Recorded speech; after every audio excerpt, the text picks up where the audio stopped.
लगभग आधी रात के समय बड़ी भयानक हुंकार और आवाज़ के साथ हीरा शहजादी की आंख खुलती है तो वो देखती है उसके सामने बड़ा ही भयंकर और नरभक्षी राक्षस खड़ा है। हीरा उसे देखकर घबरा जाती है और फिर अपने डर पर काबू करके हिम्मत के साथ कहती है, तुम कौन हो और यहाँ क्यों आए हो? राक्षस कहता है, मैं यहाँ तुझे खाने के लिए आया हूँ। यहाँ रात में जो भी पथिक रात को आकर विश्राम करते हैं मैं उनको अपना भोजन बनाता हूँ। अब मैं तुझे खाकर अपनी भूख शांत करूँगा। हीरा शहजादी मन में सोचती है कि इस राक्षस से कैसे बचा जाए, क्योंकि वो एक राजकुमारी है तो उसे युद्ध की सभी कलाएं आती हैं। पर राक्षस तो बहुत बड़ा और बलवान है, इसलिए बल में भी उससे नहीं जीता जा सकता। जहाँ बल का प्रयोग ना हो सके वहाँ बुद्धि का प्रयोग करना चाहिए, इसलिए बुद्धि का प्रयोग करके ही उससे मारा जा सकता है।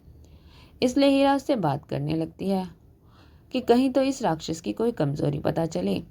हीरा, राक्षस, तुम मुझे मारकर खा सकते हो, मुझे कोई आपत्ति नहीं है, किंतु राक्षस, किंतु किंतु क्या? हीरा शहजादी बड़ी ही मासूमियत और डर के साथ कहती है, मुझे तो तुम्हें देखकर डर लग रहा है और मैंने सुना है कि अगर कोई डरे हुए मनुष्य को खाता है तो उसका पेट खराब हो जाता है। राक्षस, किंतु तुम्हें डर क्यों लग रहा है? हीरा शहजादी, तुम कितने बड़े हो? राक्षस, बस इतनी सी बात, मुझे तो छोटा होना भी आता है। हीरा शहजादी, अच्छा। राक्षस, दिखाऊं? हीरा शहजादी, हाँ, दिखाओ कितना छोटा हो सकते हो तुम। राक्षस, अभी दिखाता हूँ।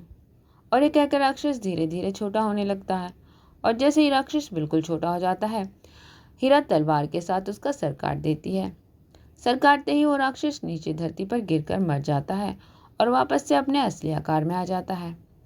हीरा शहजादी उस राक्षस के नाक और कान काट कर अपने पास रख लेती है और वापस से सो जाती है। सुबह होते ही धर्मशाला के बाहर और भीतर लोगों की भीड़ लग जाती है।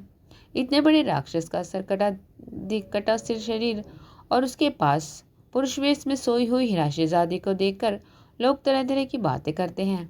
लोगों के शोरगुल से हीरा शहजादी की आंख खुलती है और उठकर आसपास के लोगों से कुछ पूछते उससे पहले ही राज्य के सिपाही आ जाते हैं और एक सिपाही कड़क आवाज में पूछता है, ए लड़के, इस राक्षस को किसने मारा?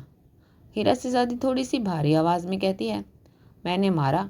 सिपाही, क्या कोई सबूत है कि इसको तुमने ही मारा है? हीरा शहजादी अपने पास से राक्षस के कटे हुए नाक और कान निकाल कर दिखाती है। सिपाही हीरा शहजादी को पकड़कर राज दरबार में ले जाते हैं और राजसभा में राजा के सामने पेश करते हैं। राजा भी हीरा शहजादी के वस्त्रों को देखकर उसे पुरुष ही समझता है और हीरा शहजादी से कहता है, नवयुवक, क्या ये सत्य है कि उस राक्षस का अंत तुमने किया है? हीरा शहजादी भारी आवाज में कहती है, हाँ महाराज, मैंने ही उस राक्षस का वध किया है। महाराज खुश होते हुए, युवक, उस राक्षस को मारकर तुमने हमारे राज्य पर एहसान किया है। बहुत समय से उस निशाचर को हमारे राज्य में उत्पात कर मचा रखा था। आज तुमने हमें और हमारे राज्य को संकट से उबारा है।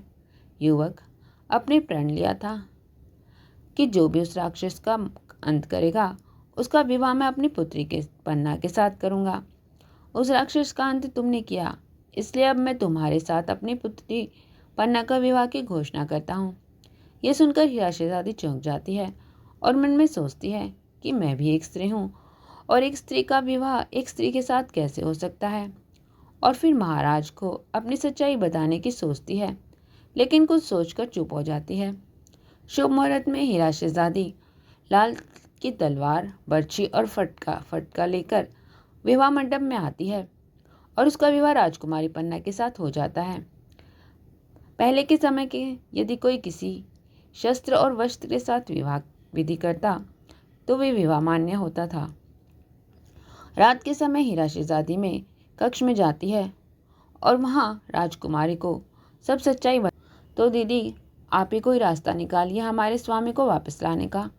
मुझे विश्वास है जब आप उस राक्षस को मार सकती हैं तो आप उन्हें भी वापस ला सकती हैं।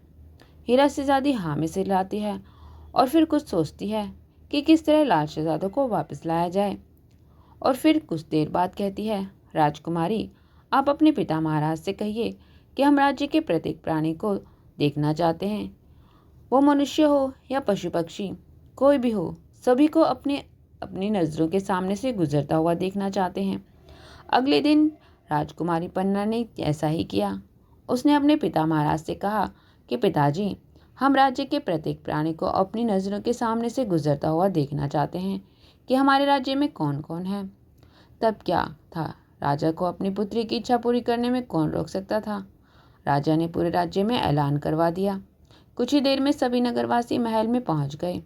राजकुमारी पन्ना और हीरा शहजादी पुरुष का वेश धर के एक झरोके में बैठ गए और सभी नगरवासी उनके नज़रों के सामने से गुजरने लगे।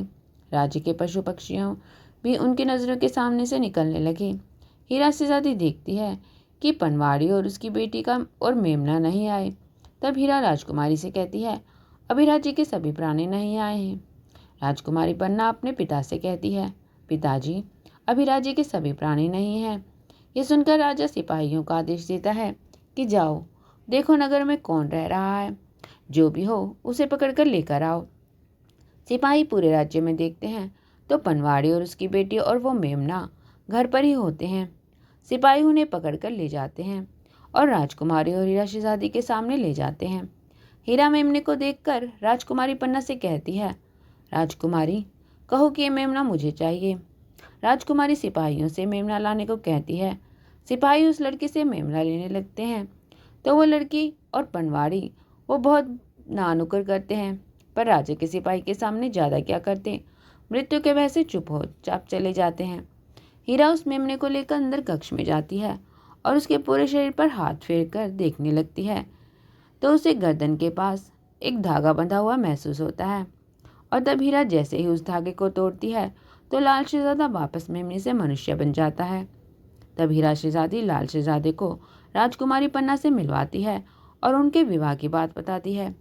लाल शहजादा सच जाने के बाद कहता है कि हम यहीं कुछ दिन रहते हैं और फिर मौका देखकर राजा को सारी सच्चाई बता देंगे, जिससे हमें हमारा राज्य वापस मिले, में कुछ सहायता मिल सके।